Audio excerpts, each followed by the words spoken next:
കാരുണ്യാഭിഷേകം, ആരാധിക്കുന്ന ജീവിതങ്ങളിൽ കാരുണ്യാഭിഷേകം, കാരുണ്യാഭിഷേകം.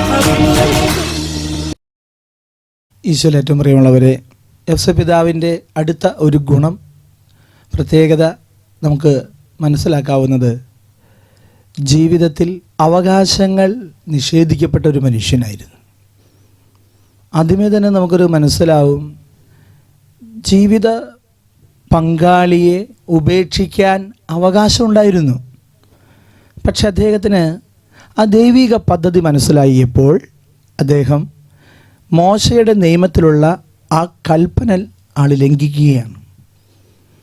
അപ്പോൾ ഒരു അവകാശത്തോട് ചെയ്യാവുന്ന ഒരു കാര്യം നിഷേധിച്ച ഒരു മനുഷ്യൻ അവകാശം വേണ്ടാന്ന് വെച്ചു.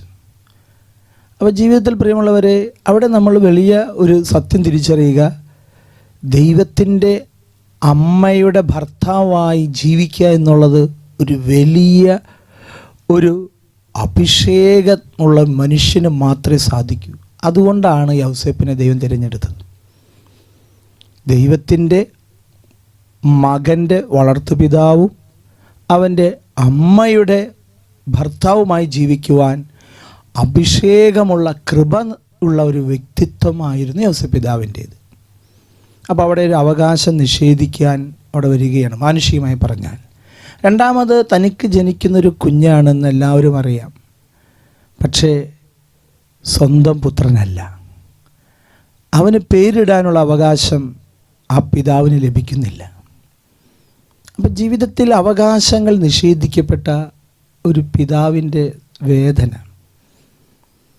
എല്ലാവരുടെയും മുമ്പിൽ ഭർത്താവാണ്, എന്നാൽ യൗസേപ്പിനെ സംബന്ധിച്ചിടത്തോളം ദൈവത്തിൻ്റെ അമ്മയുടെ ഭർത്താവാണ്. നമ്മുടെ സാധാരണ ഒരു ഭർത്താവിൻ്റേതായിട്ടുള്ള ഒരു അവകാശങ്ങൾ അവിടെയില്ല. അപ്പോൾ പ്രകാരം ഒരു ഭക്തിയോടെ ദൈവഭയത്തോടെ ജീവിക്കുന്നൊരു വ്യക്തിത്വമാണ് യൗസേപ്പിതാവിൻ്റെ.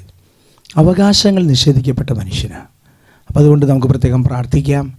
നമ്മുടെയും ജീവിതത്തിൽ ചിലപ്പോഴൊക്കെ അവകാശങ്ങൾ നിഷേധിക്കപ്പെട്ട മനുഷ്യരുണ്ട്.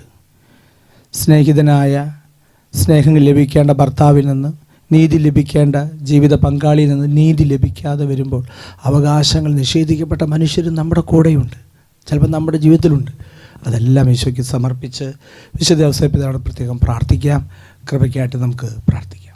ക്ലേശമുണരും വീഥികളിൽ, ത്യാഗജീവിത വേദികളിൽ, ക്ലേശമുണരും വീഥികളിൽ, ത്യാഗജീവിത വേദികളിൽ, കന്യാമേരിക്കു കാവലായി കൂടെ നിന്നവനേ, കന്യാമേരിക്കു കാവലായി കൂടെ നിന്നവനേ, എന്റെ ജീവിത പരിശുദ്ധ പരമദിവ്യകാരുണ്യത്തിന് എന്നേരം ആരാധനയും സ്തുതിയും പുകഴ്ചയും ഉണ്ടായിരിക്കട്ടെ. പരിശുദ്ധ പരമദിവ്യകാരുണ്യത്തിന് എന്നേരം ആരാധനയും സ്തുതിയും പുകഴ്ചയും ഉണ്ടായിരിക്കട്ടെ. പരിശുദ്ധ പരമദിവ്യകാരുണ്യത്തിന് എന്നേരം ആരാധനയും സ്തുതിയും പുകഴ്ചയും ഉണ്ടായിരിക്കട്ടെ.